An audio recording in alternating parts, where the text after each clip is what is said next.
What's the buzz? Visit the diner. Achievement.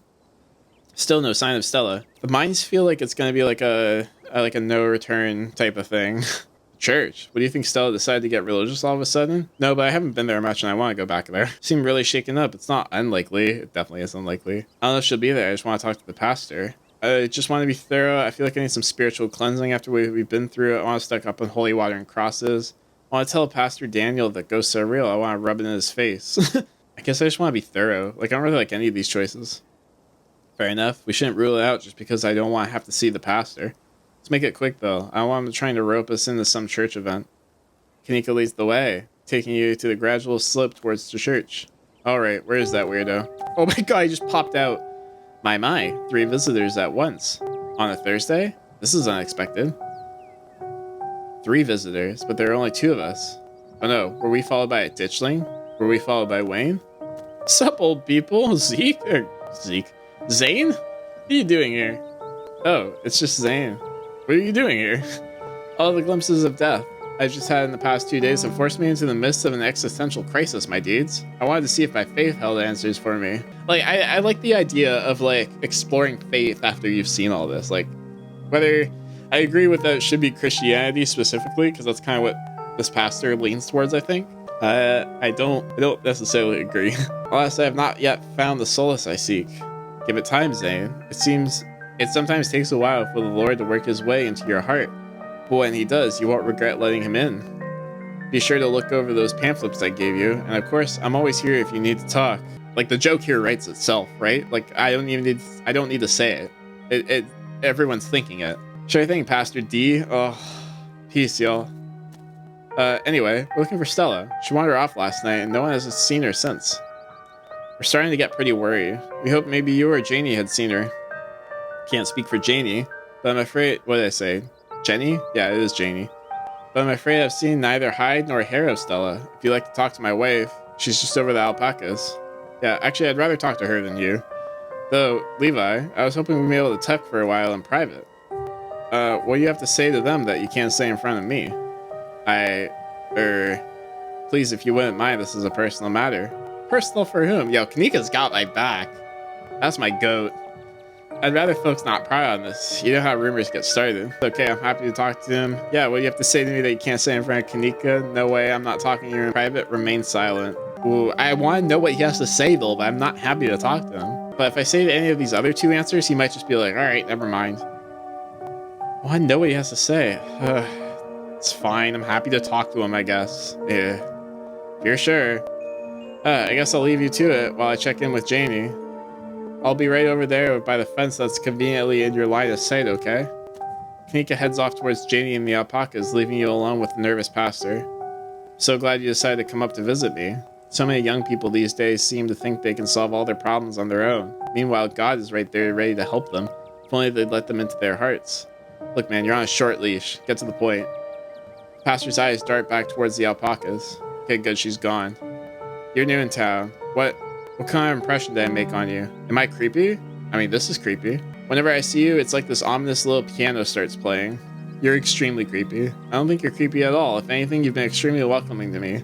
Personally, I'd like to cut off your chip. You haven't really done anything wrong, but you have no chill. Nika said you smiled through her dad's funeral. I think this is part of the problem. If you have to pull strangers aside to ask them if you're creepy, you probably come off as creepy. Absolutely. Stare at him in silence. I just want to blank stare at him. Mystical. Whenever I see you, it's like this ominous little piano starts playing. That might freak him out. I don't think he's the mystical type. I think it's part of the problem. You're right. I should just get better at seeming approachable. Maybe if I grew a thick beard, people would trust me more. Or maybe I should just get a cool jacket. I mean, you should definitely do both those things. Not the hard cut to a little girl in the woods, as if that's not the creepiest thing in the world. He's interrupted by the sounds of snapping twigs and a high-pitched giggle, partly muffled by the underbrush on the edge of the property. Tulip, come out of here. You know you're not supposed to play in the woods. Is this your daughter? Tulip glances back into the woods, quiet as she hesitates. Tulip, are you going to be good? Or are we going to skip story time tonight? I'll be good. You don't have to skip story time. I won't go into the woods, I promise. But I will. I know you won't, Tulip, because you know it's too dangerous for little girls in there. Why don't you go help Mama with the alpacas? Yeah, because alpacas are less dangerous than the woods. It's just about time they got fed. You can give them hay. Tulip smiles broadly, seemingly excited by the prospect, and hurries off. Sorry, I had to have a firm parenting moment just then. She's been trying to run off into the woods a lot lately, but it's really dangerous, even for adults. There's this massive trash dump not too far past the trees, but it might be at least 50 years old, so it's all grown over and look like it's part of the landscape. But if you accidentally walk on it, you might find yourself falling into the hip-deep mound of rusty cans and broken glass. Yeah, that's tetanus. Tulip made some imaginary friends and keeps telling us they want her to go out there. Like the world of some fictional creatures she made up is going to convince us it's a good idea for her to play in somebody's old garbage. Hey, let me talk to Tulip real quick. Give me my mystical options on Tulip, and let's see if we can talk about the spirits and get them to come out. But she's 7. Of course she would get some funny idea like that.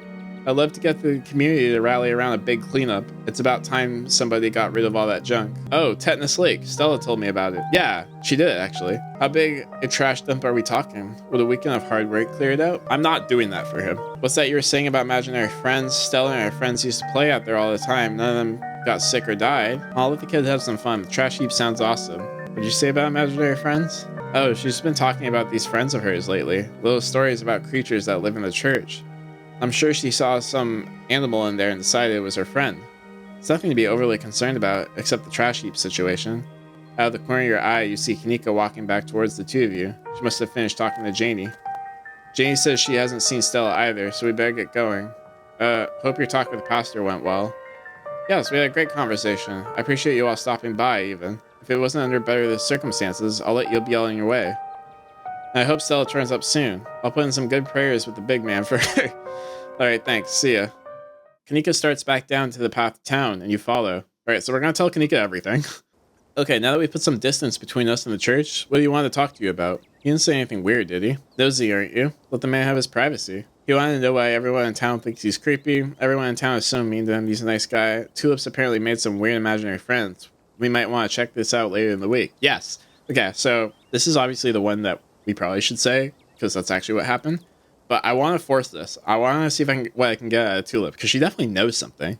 I don't think she has imaginary friends. I think she's seeing something. Tulip's apparently made some imaginary friends. Kids make imaginary friends all the time. Let's not get too distracted until we find Stella, though. Where's he next? Ah, Kanika, I needed you on that one.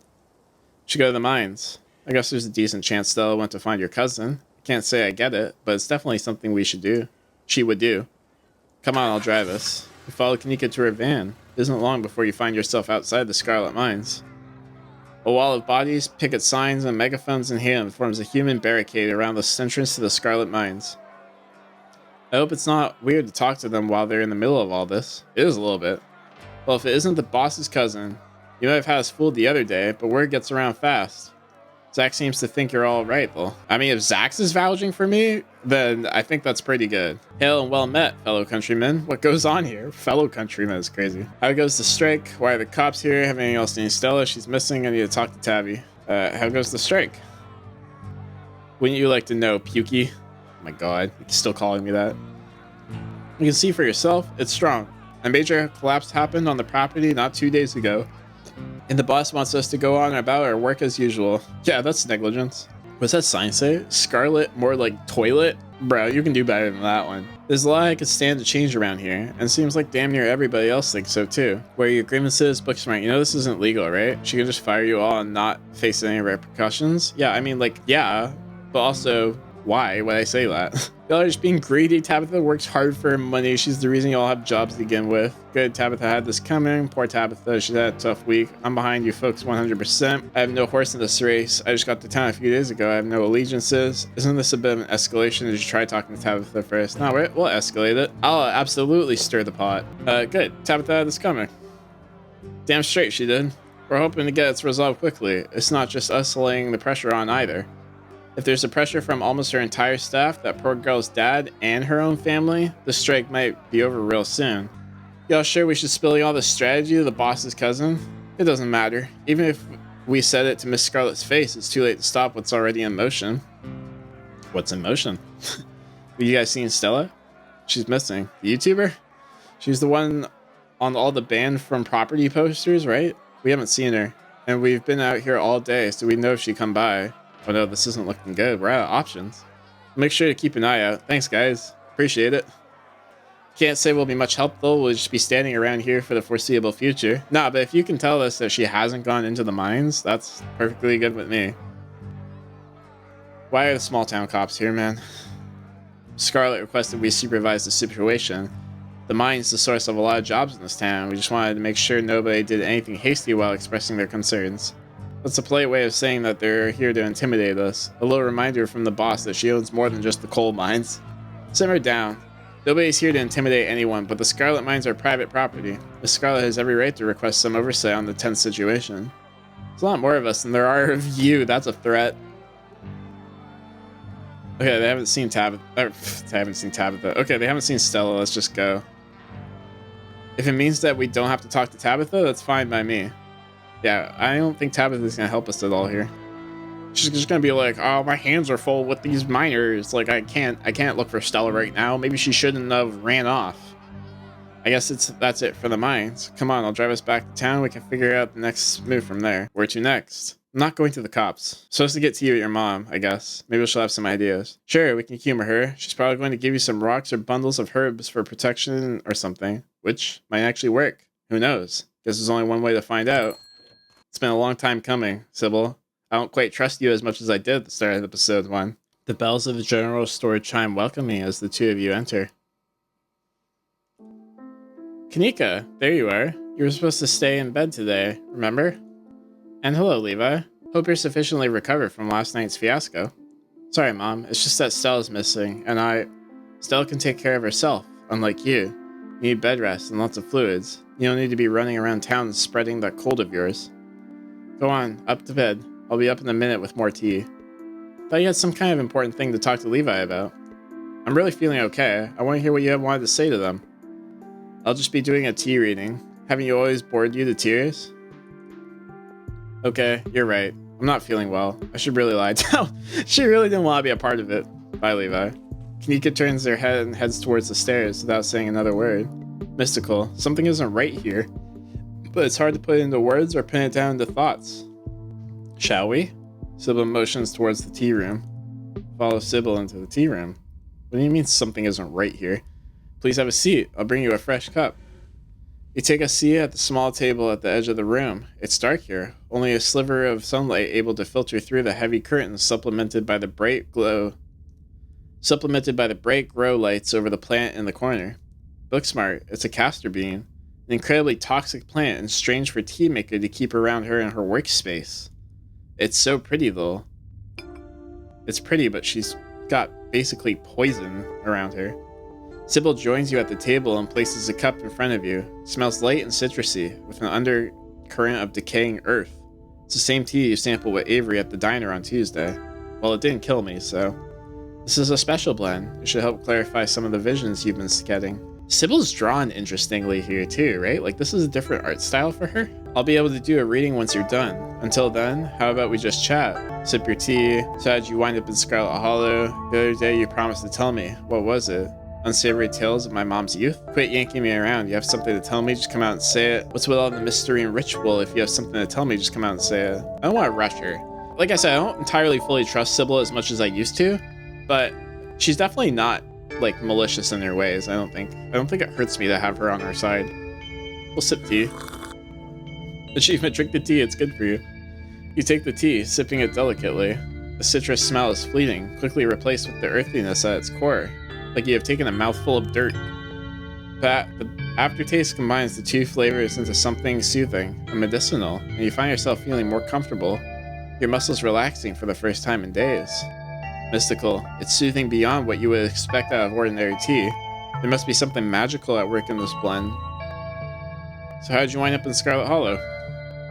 Oh, my family's been in these hills for a long time. That's how I know so much of the local flora. Everything I've learned was handed down from generations of hill folk. There hasn't always been a reliable doctor up here, especially not one most folks could afford. They have to figure out their own medicine. You promised me you're worried about my mom. I most certainly did, though. I might have been exaggerating a bit for dramatic effect. I'm prone to do that. In a town this size, you get to know everybody, no matter what the age difference might be. It's very true. I lived in a small town for a little while, and that was very true. Vivian was a little younger than me, which meant I always had a certain older sister instinct about her. Her family wasn't good to her. Pearl Ann was a lot like your great-grandmother, Edwardine, which to say she was not a very kind woman. Yeah, she's a murderer, apparently. Similar to Tabitha, but with more of a social grace and considerably more hatred for her fellow man. But your mother wasn't a shrinking violet either. She was just as stubborn as any other Scarlet, so her family choosing her as their punching bag made her into quite the rebel. Why were Pearl Ann and Mom raised by Edwardine? What happened to their mother? What do you know about my grandma? I feel like I know a lot about the women in my family, but what about the men? Did they even exist? What happened when my mom found out she was pregnant? Changed the subject. Why were Pearl Ann and my mom raised by Edwardine? What happened to their mother? Their entry into the world was violent, I'm afraid. Their mother was young, too young to be pregnant, especially with twins. She died? She didn't survive the labor. Gotcha. What do you know about Edwardine? I'm afraid there isn't much I can tell you. I think there were two in that generation. The eldest died when the girls were still children. Edwardine never spoke about them, nor did your mother. I don't really care about the men in my family.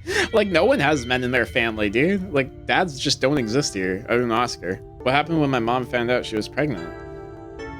She came to me for advice. She was distraught. It was like she had been handed a death sentence. Maybe it was fear from what happened to her own mother. Maybe it was something else. But she seemed convinced she was in danger. Tabitha had already been born by then, of course. But she was born out of wedlock, so I assumed your mother's worries had something to do with the religion. Though the Scarlets weren't particularly religious as far as I knew. The way Vivian was that night she came to talk to me, it stuck in my mind.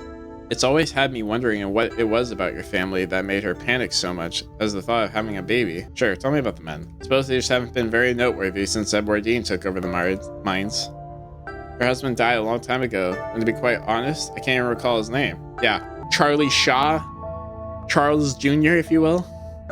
Might have been Stuart or something, just as forgettable. Not quite, Sybil. From what Vivian said, her father was some teenage fling that ended once your grandmother found out she was pregnant. I'm fairly certain it was similar for Vivian, though she was much older. I believe she was the one who ended it.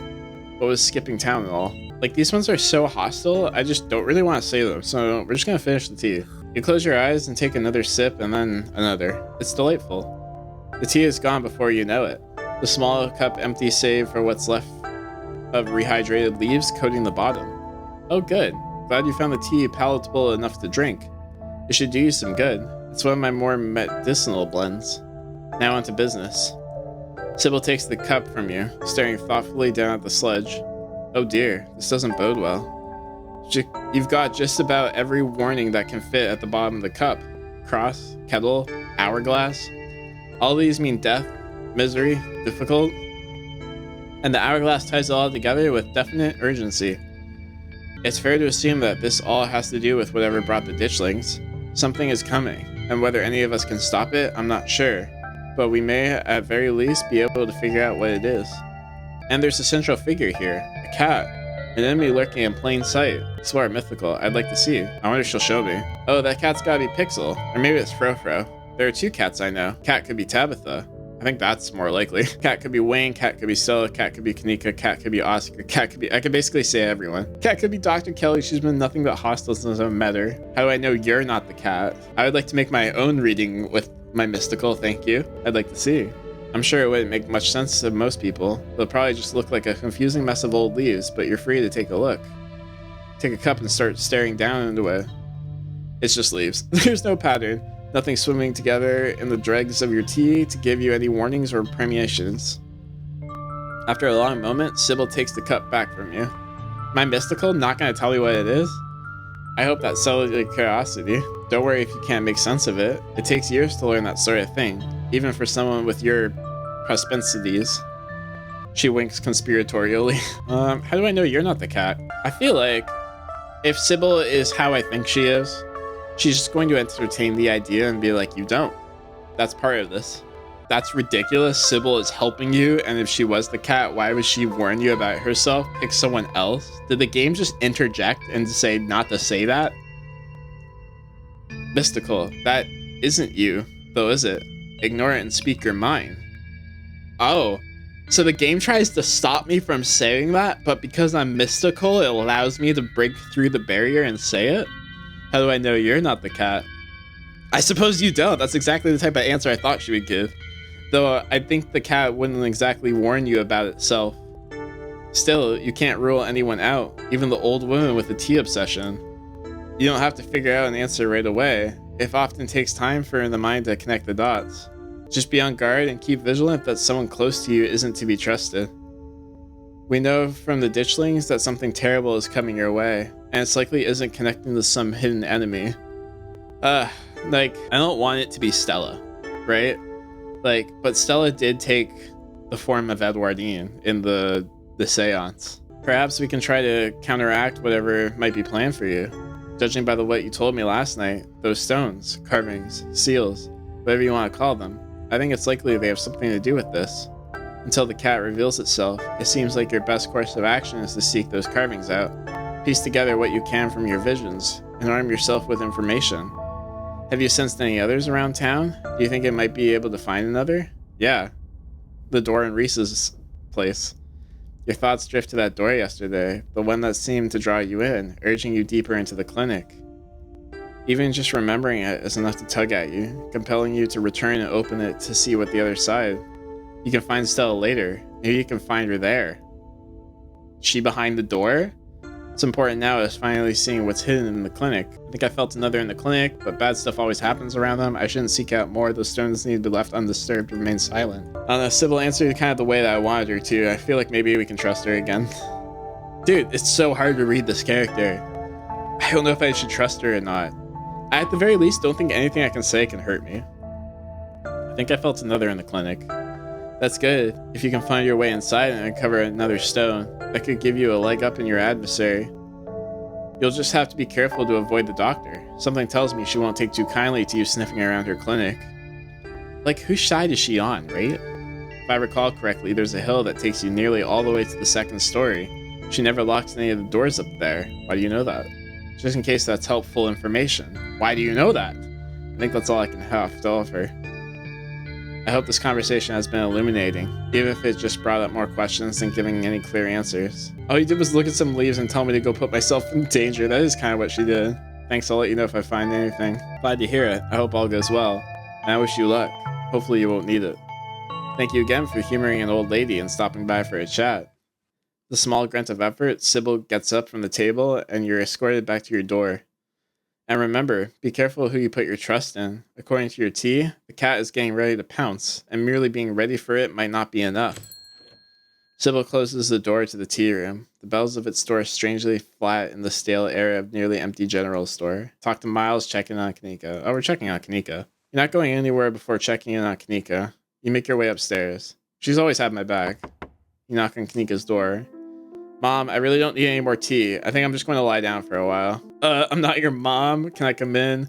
I was hoping we could spend a little more time together. I need to talk to you. It's important. I'm going to the clinic. I was hoping you would join me. You don't have to listen to your mom, you know? You're an adult. Let's get out of here. I could use a breather. Let's hang out for a minute. Well, I could use a breather. Let's hang out for a minute. Oh, hey. Sure. Let's hang out. Just give me 2 seconds. It's a disaster in here. You hear frantic crumpling, clinking, and shuffling as she tidies her room. Okay, come on in.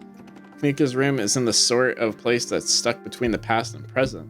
Faded stickers from her childhood line her bookshelf, and boxes of packaged belongings sit in the corners of the room. I don't usually have people over. Don't judge me too harshly for the state of the place. Tip, dialogue options marked romance will start in a romantic arc with the characters you're talking to, and will lock you out of romantic arcs with other characters. Oh, we have to choose one. We can't do both. Packing for something? Explore romance, confess your feelings. We still have to find Stella. I'm not going anywhere without you. I'm going to investigate the clinic. You should come with me. Not to like friend zone Kanika or anything, but like she's definitely best friend vibes. Like that's my go, you know? I'm not necessarily romantically interested in Kanika. I'm sure she'd make a fine partner, but currently we're still on the Stella train. I'm getting a little distracted by Reese, admittedly, but I think it's still Stella from there. Might have to sit down and have an honest conversation with her about how she actually feels about Tabitha. Packing for something? You motion to the stack of cardboard boxes. That's all the stuff from my college. I never really unpacked. It seemed like a waste to unload everything. It's not like I'll be staying here long term, so I just have to pack up again eventually. I guess I did move back in over a year ago, so these boxes have just been sitting here unopened for a long time. But any day now, I'll load them back into the van and get out of town. Any day now. When I investigate the clinic, you should come with me. I think it benefits us to have Kanika with us, you know? Like, she can either be lookout, she can like relay information. We could do like the AirPod thing again, where like she like lets me know. This feels hard to do as a one-man operation. And I know she's feeling sick. And if it was just like, hey, let's go explore something for fun, sure, you can skip out. But this is our missing best friend. If we find Stella too late because you had the sniffles and you were stuck in your room, like, you're gonna feel terrible. So I'm doing this for your own good. You still have to find Stella. I'm not going anywhere without you. But where would we go? I can still feel the door in the clinic pulling at me. I think it's where we should go next. I was hoping to see Reese sometime today. I wanted to ask if he knows anything about Stella and, you know, make sure he's okay after what happened at dinner. Let's do it. The two of you make your way back out into the hallway. Hello, Sybil. But before you make it to the stairs, a light turns on, startling both of you. I thought you were going to get some rest, Kanika. You should really get back to bed, or this cold of yours will only get worse. Sybil, I'm gonna have to fight you on this one, I'm sorry. Also, why does Miles look like that? But I still have a lot of energy. I don't feel like sitting around. I don't think I need to. Of course you do. I know you best, and you just haven't been yourself these past few days. All this running around has been detriment to your health. Miles and I want to see you healthy. You hold this family together, not the guilt. Nah, I won't be able to stand for that. I might have to talk my shit to Sybil for that. You shouldn't get between a mother and her daughter. Sybil knows what's best here, and Kanika is more than capable of speaking up for herself. Booksmart, that accelerated heartbeat, she's running on adrenaline now. It's going to wear out sooner rather than later, and she won't be able to help you if something happens tonight. You're putting her in danger. Mystical. Those thoughts aren't yours. Clear your head. Something isn't right here. Dude, the Booksmart Mystical, like, was one thing when it was both helping me, right? Both giving me information. But the fact that they're fighting each other is crazy. I don't think it's my inner me. I know I said during the tea, it was like my inner me was telling me that, and then I like broke through a barrier because I'm mystical. I think Sybil's in my head somehow. Is she telepathic? That would explain how she knows a lot more than what she leads on. Can I like think something to her? Sybil, what was in that tea? You made up with Hag. Kanika, don't buy any of her bullshit. I don't think we need to insult her. Lady, you are being really creepy. Sybil, you can't expect to control your adult daughter like this. I don't even think Kanika is sick. I think you're making it up to control her. Let's just go, Kanika. I think Kanika's fine. Dude, I think Sybil's doing something to me, but only out of protection. I think she knows something. I think Kanika's fine, but she knows that this is gonna go poorly, so she's trying to Kanika out of it. Sybil, what was in the tea? Chaga and lemon balm, dear. The same blend that Avery shared with you the other day. Why are you talking about tea? No, I'll talk my shit. Sybil, you can't expect to control your adult daughter like this. Kanika sighs. No, my mom is right. I've been neglecting the general store, and I let Miles run off the other day. That was so irresponsible of me. It's alright, Kanika. He could have gotten hurt, but he didn't. And it seems like you learned a valuable lesson from this experience. Now let's get you to bed. You just need another day to recover. Then you can get back to all this town mystery business. Levi, you'll be fine without her until tomorrow. Bye, Levi. Before you can utter a word, Kanika returns to her room. Can I win that? Is that something I can win? Can I get Kanika with me? That's just such a creepy shot. Sybil's eyes carefully watch as you leave and make your way back to the main street alone. You make your way to a familiar hill past the rows of ragged houses that make up the Scarlet Hollow's resident area. It isn't long before you find yourself outside Dr. Kelly's clinic, its secrets enticing you to find a way in. Even at the bottom of the hill, you can already feel the presence. It's like a magnet has been fixed to your ribcage, gently tugging you forward, guiding you towards whatever emits the compulsive frequency. You can see the hill Sybil was talking about, wrapped around the back of the hospital like a stone blanket. It should take you directly up to the second floor and unlock doors of the terrace. Mystical, just go in through the clinic door, no one will see you. I don't know if I believe my mystical on that one. Make your way to the hill onto the terrace, knock on Reese's basement windows. I think that's the best idea. Like, we need to let someone know that we're here, right? Like, this is such a non-one man. I see Wayne on the left. Oh, I just saw Wayne on the left. Look, I just saw Wayne over there. That's so creepy. There's Wayne here and a ditchling here. There definitely is a seal behind that door. I think we tell Reese. You cautiously approach the house, kneeling next to the low basement windows of Reese's room. You knock. There's no one in there. Reese must be somewhere else. Well, Reese isn't home. Oh, I know, Reese has to be home. He's ill. Reese is in another room. Make your way up to the hill.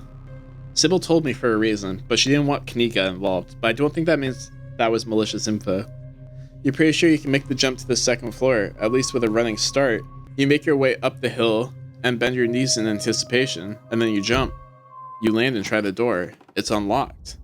The upstairs of the clinic feels like a decommissioned museum. Old furniture is covered in plain white sheets, and a thick layer of dust coats the floor. This place hasn't seen any use in years. You're in the clinic. Feel free to explore as you please. Oh, it's snooping time. Or rather, you're free to explore as you please. Mystical, you can feel that odd sensation again, the nagging pull of whatever it was that wanted you to find it. You're here now, and it knows you're here, and you know exactly what it is. Another stone carving, eager to show you its secrets. I'm gonna assume... Oh, I was gonna say something. Wait, I'll hold off. You've been caught by its gravity, an overwhelming curiosity guiding you around the corner and towards a dark doorway under the stairs. It's been left ajar, as if inviting you to enter. Turn on the lights. Whoa, Reese? Are you good, dog? Is this a morgue? The lights click on. You're in the morgue. Levi, what are you doing in the morgue? Flirt. Hi. Vampire. You haven't seen Stella around, have you? She's been missing since last night. Oh my god, you died and she Frankensteined you back to life. Am I interrupting something? Okay, I have to ask. Are you human? She killed you. Is there an out... Oh, the music scared me. Is there an outcome where Reese isn't human? That's so funny. What are you doing in the morgue? I'm gonna pretend I never saw this. I feel like I gotta approach carefully. What do I do here? Hi. Hey. Oh my god, you got so close. Dude, he's so pretty. I can't handle it. Sorry, this must look kind of weird. I promise I'm not secretly dead already or something. Sometimes I just come here to practice. Rehearse. Yo, he's so creepy. I love him. If you are a living corpse, that wouldn't be a deal breaker. That's a lot. Not gonna lie, this is kind of weird, dude. I see being amongst the dead brings you comfort. Rehearse, you say. Remain silent. Oh, dude. Stella's not quite over Tabitha. Dude, I'm torn because we have so much history with Stella. She, like, welcomed us to the town. But look at Reese. I'm here with them right now. Okay, here's what we'll do. We're gonna flirt with Reese, but we're not gonna click the romance option. I can't. Not yet, at least. Maybe in chapter 5 things will change. Stella's given too much of herself to me, dude. She's shared her interests. She's took me on adventures. I can't. She's still the #1 romance option. Reese definitely puts up a good fight, though. And until Stella and I are officially dating, I'm going to flirt with the cute boy in front of me. If you're a living corpse, though, that wouldn't be a deal breaker. That's good to know. I'm still not, but I'm glad I haven't managed to scare you off. It's not often I get to meet new people, especially new people I would like to get to know better. His words seem distant to you. Oh, I don't want to lead him on, though. The tugging is strong down here. You can almost feel yourself slipping into a trance and your eyes wander to the back wall of the morgue. You need to see what's back there. Follow the pull. That was my only option. You touch the wall. It feels disappointingly solid under your palms. Hey, are you okay? You feel Reese's hand gently shake your shoulders, and for a moment, the thing on the other side of the blank white wall loosens its pull on you. Reese can pull me out of whatever that was? Well, something's going on with him, dog. He's got some kind of power, too. You kind of looked possessed for a second there. You good? Make him understand? Mystical, use your words. Don't let this fervor consume you. Be present in the moment. You inhale deeply and take in your surroundings. You can't help but notice that one of the body storing drawers is labeled Pearl Scarlet. Explore, Mystical, examine your aunt's body. Mystical, the mines had a stone carving the other night, as did Oscar's house yesterday. They've been giving me visions and I can't sense one on the other side of this wall. I need to see it. Why wall? Need to see things, but wall stand in way. Let me inside? Let me inside is crazy. I kind of just want to say that. There's some kind of magic shit going on, man, but it's telling me I need to get behind that wall. I need to get behind that wall. There's a stone carving on the other side of that wall. I need to see it. Be present in the moment. What does that mean? I feel like that's telling me to ignore my Mystical. This is like present in the moment, but it's not in line with my character. Like, there's no way my character would say something like that, right? Like, that's something like Zane would say. Let's look at our aunt's body, see if I can get some more dialogue options. You step forward and pull out the drawer. So this is Aunt Pearl-Ann, cold baroness of the Scarlet Mines, and local she-devil that it seemed no one, not even her own daughter, was able to mourn. Mystical, this is not the first corpse you've seen, but it feels the same as any other. She's an empty body now, the warmth of energy of life now dissipated. The same as your mother was, and the same as you'll be one day. Cold air rises from the bluish skin, her vacant, filmy eyes staring up at nothing. You're trying to imagine what she may have looked like alive and breathing, slinging subtle insults at the townfolk, but it's hard to picture any expression on a face so stiff and cold with death. Making sure she didn't walk off? You got jokes, Reese? Poke her just to make sure. With everything going on lately, it's good to check. It's so weird the first time I'm meeting her like this. I wouldn't be surprised if she did. A judgmental zombie would be just my luck. Do you know how to check for signs of murder? Just wondering. She's totally faking it. I bet she's behind everything and slide the drawer back in. Reese led with a joke, I'll give him a joke back. Judgmental zombie would be just my luck. That would suck. Zombies are so overdone. If supernatural shit is just gonna keep happening in Scarlet Hollow, I hope it's something more original than that. Reese is also very comfortable and on board with me snooping around, but I'll make sure the doc locks the drawer from now on just in case. Having seen what there was to see, you slide the drawer back in and close it. I think my mystical is like the most normal option, reading it again. Like, I'm in the moment, I'm just like straight up talking to him, you know? Like, it's not like I'm being weird about things. The weirdest thing to do is to be weird about things, and like I've kind of been the mystical way the whole time. Mine's have carvings on them. Reese glances back at the wall. You're really serious, aren't you? This is probably a bad idea, but if you really need to get in there, I'm pretty sure there's an emergency axe somewhere upstairs. I just need to get the dock out of our hair. Should take 2 seconds. Explore, get the dock out of our hair? Yes, please. Axe now. Thanks for understanding. Sounds great. Lead the way. Yes, I will destroy the wall. Say nothing. What do you mean by that? The dock out of our hair? Yeah, if I say I'm sick and need something, she'll drop whatever she's doing and do it for me. Surefire way to get her out of the house. And most of the time it's true anyways. Aw, how'd you learn that little trick? Use what you got and get what you need. No shame in that. Doesn't that make her worry you even more? Wow, nippling her using your illness. Classy. Say that there. Yeah, I mean, Reese is a smart guy. Exactly. Yes, please act now. Thanks for understanding. Thanks for understanding. Don't mention it. If there's anything I can do to actually be useful, I'm happy to help. Be right back. He strides past you, his long legs moving swiftly. He seems excited, his usual door demeanor replaced with an uncharacteristic pep when faced with the prospect of sneaking around and tearing down walls. You hear his soft voice filtering in through the open doorway at the top of the stairs, a hoarse and sickly edge adding for effect as he speaks to his mother. Hey, Mom. He coughs gently. Reese, I didn't know you were awake. I still feel like shit, but I think I can finally try to keep some juice down. It looks like we're all out, though. Really? I thought I just picked some up. I've got an errand to run on Main Street anyways. I'll go pick up some more orange juice. And some ginger ale, too. That would be awesome. Sorry to ask, I know you're probably busy. It's no problem. It doesn't take long. Don't do anything too strenuous while I'm gone. Just lie in bed until I get back. Thanks, Mom. I'll take it easy. You hear her footsteps move down the hall, then the front door opening and closing. It worked. The theatric rasp has left his voice, excitement rising in its place. Come on up. We don't have long until she's back. As you step out of the morgue, you relax. The extra space between you and the carving has weakened its hold on you, and with it, your desperation to claw your way through the wall and unveil it. It's one of those emergency fire axes, so it'd be pretty obvious wherever it is, though I'm not sure where she would be keeping it. I'll show you around. Let's try the doc's office first. You make your way to the doorway of the now vacant office. I said offense. I don't see an axe here. He's right. A cursory glance reveals nothing but stacks of paper and cabinets of medical supplies. But something on the desk catches your eye. Some sort of records? With your family's name on them? Booksmart, you're a fast reader. It shouldn't take you too long to skim these. Move on, let the files be. Thank God I got Booksmart. Reese stops in the doorway, turning to watch you leaf through the documents. Find something interesting? They're your family's death certificates. Pearl Ann, Edwardine, Enoch, other. Well, we know that these 3 are all actually dead. Let's try other. You flip through a few of those Scarlets whose names aren't quite familiar. Theodore Scarlet. Cause of death, crushed in mine collapse. Body not recovered. Signed by his brother, Enoch. Booksmart, so you had a great uncle who died in the collapse. Oh, we got Joseph Scarlet, Louis Scarlet.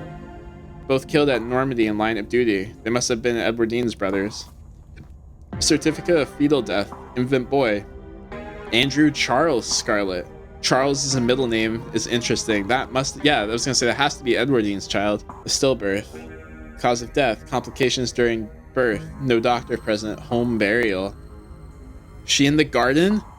Is that why the garden was like an option at the beginning of the game? Look smart. This still is the question of whether you're related to Charlie.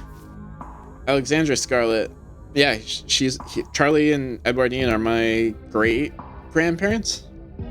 Alexandra Scarlet. Age 9, missing, presumed dead. Signed by mother Edwardine Scarlet. So she had a daughter and a son that both died. One was a stillborn, the other died at age 9. Alexandra, the owner of the doll, so she went missing. Oh, I forgot about that. Mary Bell Scarlet. Age 17, cause of death, complications during childbirth, signed by her mother Edwardine. I think this is the one that Sybil told us about. This is our grandmother. Wow, that's a lot of kids to outlive. Perlian's death certificate, Edwardine and Knox. We'll look at Edwardine's.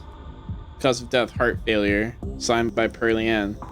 Very normal, almost made it to 90, died of normal person illness. Fair. Let's look at Perlian's. Cause of death, sleep apnea. That can kill you? Well, new fear unlock. Tabitha Chrysanthemum Scarlet. No autopsy performed. Tabitha's middle name is Chrysanthemum? Wonder who cursed her with that mouthful. Yeah, literally. Who said you could read any of these? Was Reese, like, over my shoulder now? Has he been getting closer? I haven't noticed at all. I didn't know he was always there. I'm definitely going to make fun of her for that later. Oh no, Reese said who cursed her name with Chrysanthemum. I'm definitely going to make fun of her later for that. I feel like that was forbidden knowledge. Oh, I think it's pretty, don't say anything. No, we're making fun of her for that one. Enoch Scarlet. Cause of death, fall from cliff. He died the same day Alexandra went missing. It was a planned attack. This one is a coroner's report attached. Oregon sustained impact and injuries. Lacerations to the neck and body consistent with fall from great height. Whoa, an actual autopsy report. Looks ancient. Achievement. Time to whip out an old string and corkboard and read your family's medical records. You turn around and leave the office. It's time to move on. The medical supply room is probably a good bet. A fire axe seems like something that might be useful in a room full of chemicals. It's just down the hall. There it is. Looks like it needs a key though. Better not break the glass. I'd rather explain why I had to steal the axe after we've had a chance to use it. There must be a key in here somewhere. He stops as if listening to something you can't hear. Shit, she's back already. As if on cue, you hear the front door to the clinic open and close and creak off its antique hinges echoing down the hallway. Footsteps start down the hall. I gotta hide, dude. She's headed this way. Quick, we gotta hide. I'm not supposed to be in here. Oh, you're not either? He opens the closet door and hurried motions you inside. Are we gonna be pressed against each other in the closet? Oh, this is not good. Slip past him, scrunching into a small space as best you can. He attempts to slide in after you. Let him in, there's not enough room, hide somewhere else. Let him in, I guess. You make space and he slips in next to you, closing the door just enough that you can both still monitor the entrance to the supply room.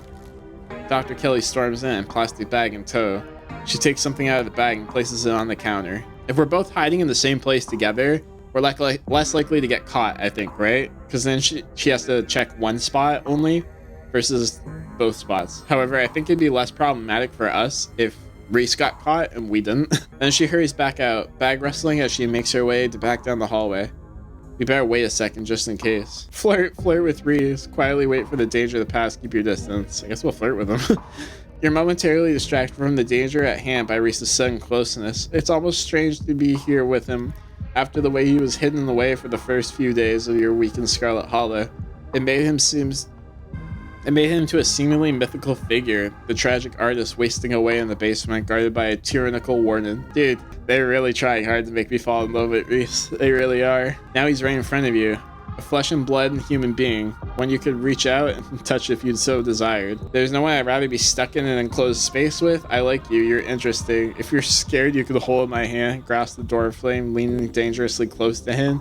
Lean in, gently touching Reese's arm, take in the moment. I want to click all of these, but I think any more than like the subtle flirting is a bit too much, you know?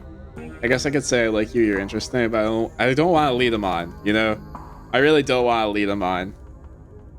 But I just gotta take in the moment. Ugh, I want to click all the other options, dude. I want to get close to Reese. You close your eyes for a moment and breathe in, taking in the moment. Reese's clothes smell clean, like linens fresh out of the dryer, and under that is his smell. Okay, I didn't think I was gonna go the smut route. It's comfortingly human, like a warm breeze carrying with it the smell of pungent spring flowers. What does comfortingly human mean? Though there's something else to it, some underlying unnatural odor, almost like ozone? What does that mean? You notice that his hand resting on the doorknob to keep the door perfectly ajar is trembling slightly. You look up and find that he's staring down at you out of the corner of his eye. Sorry. His voice is almost imperceptibly quiet. Didn't mean to put us in such tight quarters. I don't mind, you smell nice, you don't have to be so anxious. I don't mind if we touch, unless you mind. Place a reassuring hand on his shoulder. Well, him with the you smell nice. So I want to know more about his smell. You can practically hear his heart skip a beat. So do you. His breathing is uneven and nervous as he stares down at you in darkness. Second pass in silence, your eyes locked. Your body is almost close enough to touch in the claustrophobic hollow of the closet. The tension is finally broken as Dr. Kelly's creaking footsteps make their way back down the hallway towards your hiding spot. His head swivels suddenly. That was the door to the house. We're in the clear. Let's go. The two of you spill out of the closet. Reese quickly starts pulling out the drawers and scanning them for keys. Booksmart, you can't help but notice what Dr. Kelly left on the long steel table in the middle of the room. A sprig of small furry fruits, castor beans. Interesting. You've seen them elsewhere in town, but for the life of you can't remember where. Oh no, I remember where. She was with Sybil. Explorer flirt. Oh, I was having fun in there. Booksmart, where'd you mom get these castor beans? Let Reese handle it. Wait, this is an explorer though, so hopefully this doesn't lock it in, because I want to know where these castor beans are from. Reese pauses his search, barely glancing back at you, but you still see pink blossom on his cheekbones. Oh, he blushed at that. We could always spend more time together later, once we're done sneaking around, if the doc hasn't kicked you out by then. He turns away, continuing to rifle through drawers, trying to hide the grin that spread across his face at the suggestion. He's so cute, dude. I love him. Why'd your mom get castor beans? Yes, found the keys. He holds up the small ring of keys, each with a strip of colored tape on the head. What about the beans? Oh, those really little fruit things? Reese unlocks the cabinet and offers you the fire axe. Here's your axe. And I don't know, I've never seen them before. I'm not allowed in the supply room. It's probably some kind of medicinal plant, right? She took out a chemistry set too, though come to think of it, she's not supposed to make medicine. She's not a pharmacist. This room is just storage for orders that she gets from pharmacists over in Referral. It's the stuff she's giving Reese, she's poisoning him. Why does she bring something like that in here? This plant is not medicinal. It makes one of the deadly poisons known to men. We know that from our book smart at Sybil. Castor beans make ricin, a deadly poison. She's poisoning you. This all but confirms it. Let him draw his own conclusions. I mean, we don't technically know this for sure, but it's good as we can know. Castor beans make ricin, a deadly poison. She's not making it though. Right? Why would she make that? She's a doctor. Do you know what she gives you for your supposed illness? I don't think she's making it for everyone, just for you. I knew it. I knew she was poisoning him. Let him draw his own conclusions. Do you know what she's... I'm just going to enable him. I'm not going to draw the conclusion for him. Do you know what she gives you for your supposed illness? No, I don't. She never explained it. Thought it was just too complicated for me to understand, so she didn't bother. Maybe she has some kind of information on it lying around here somewhere. The drawer over here is locked. If I were information on some mysterious alien-looking fruit, I'd probably be locked in a drawer too. Good thing I already have the keys. He unlocks the drawer, pulling out a notebook. This is about me. There's stuff in here from when I was like 12. It's some kind of diary or medical history, or both, I guess. What the hell is this? Something about another episode? Guess she's referring to one of my rough nights. Oh, here we go. There's some illustrations. You good, Reese? He glances at the strange plant on the countertop. It's those beans you messaged. She uses them to make my medicine. That's poison, right? He jerks his head towards the door. Well, I guess that confirms it. Shit, that was the door from the house. We gotta run. You follow Reese's instructions, once again starting down the basement stairs, letting the pull of the stone carving guide you back to the morgue. Dr. Kelly's voice filters down from above. I was right. We did already have juice. It was just in the back of the fridge. But there's no harm in having extra. What are you doing in the clinic? I thought I told you to go rest. Oh, I'm just gonna chill in the morgue. I got my speakers, so if you hear some weird sounds, that's just my music. I'll be sure to put in earplugs to drown out all the industrial clanging you're listening to. You know I'm not the biggest fan of you spending time down there. It can't be good for your mental health to hang out in the refrigerator for corpses. Do you at least have a blanket this time? Yeah, I'll be fine. It's just a change of scenery. My room feels too claustrophobic right now. Okay, I'll let you know when it's time for dinner. You don't have to do that. I'll grab something from my room later. Sure, whatever you're able to do. You hear the door close and the sound of Reese descending the stairs to join you in the fluorescent lit room below. Hey, Why'd you say it like that? Wall now, yes? Wall, wall, wall. Let's do this. May I make the first blow? Explorer, you listen to music that sounds like wall being broken down? Explorer, I should warn you, something spooky might happen when we break down the wall. Oh, I should probably... Wouldn't want to inquire about this, but I should definitely let him know that I'm gonna, like, go into a seizure. I have to stay in the moment, too. Gotta keep that in mind. You listen to music that sounds like wall being broken down? Of course I do. I'm sad all the time. Glad my taste in music is finally coming in handy. It's exactly the cover we need. Stop asking questions. It's time to see what's on the other side of the wall. Okay, but I want to know. It's not even gonna... I don't even get to warn him about my seizure now? Man, I might have messed up there. Let's do this. I'd like to do the honors if you don't mind. I've got some confused and angry feelings I'd like to express. Look at it. Reese takes the axe from you and approaches the wall. Reese manages to cut through the wall with very little effort, unexpected from someone from his frame condition. But you know his strangely muscles are backed by a mounting fury at what's been done to him. That goes a long way. He staggers back from the massive hole in the wall and admires his work. Holy shit. There's no way she didn't hear that and think that's weird, dude. Splinter edge frames a dark passage, seemingly cut deep into the side of the cliff, cold seeping from a forgotten place that is already frigid morgue. Reese coughs as he takes a better look at what lies beyond the wound in the wall. Holy, I can't read. There's a whole hallway back there. Thick, stale air leaks from the hole, filling the morgue with the earthly mildew smell, like the room is slowly filling with dirt. And with the stink of the grave-like room beyond comes an even stronger compulsion. You step forward, and you climb into the hole. This is wild. I had no idea any of this was here. An entire hospital wing, rotting away for decades behind some flimsy drywall? Why is this place hidden away? Someone doesn't want us to find these carvings. I wonder if it's whoever put them there, or if someone else. The thing we're looking for is just ahead. I'm probably going to pass out when we find this thing. Don't be too worried about me, I'll be fine. Step forward. Yeah, I want to warn him. Thanks for the heads up. Step forward into the unknown. You don't bother to retrieve the axe. The final wall concealing the carving is rotten. Water damage having eaten away at the wood over the course of the unknowable years. The planks nearly reduced to sawdust. You tear into it. Maggots? Enoch, I thought you were going to come. I was worried you'd leave me here forever. Injured man?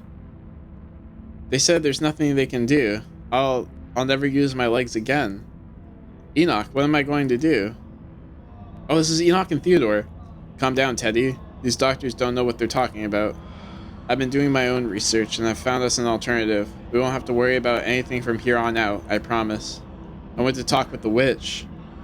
A witch? But that's nonsense.